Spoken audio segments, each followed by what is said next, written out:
hoće, ali mora da zna šta su posledice njenih političkih poteza. Dakle, vi kao osoba ne možete raditi što vam padne na pamet, a da to ne proizvodi posledice levo ili desno. Na tome mi se geografski nalazimo na zapadu, ne nalazimo se u Aziji. Prema tome, naša pozicija jeste zapad. Srbija jeste definisala svoj politički cilj da bude deo zapada. Prema tome, zapada u smislu članstva u Evropskoj uniji.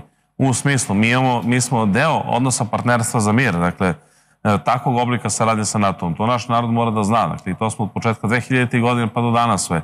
Srbija je imala najveći broj vojnih vežbi upravo sa NATO-om. Srbija ima odlične odnose sa nacionalnom gardom, dakle, Sjedinjenih Američkih Država. Dakle, Srbija ima te dobre odnose sa Zapadom po mnogim pitanjima, osim Kosova i Metohije kada se govori.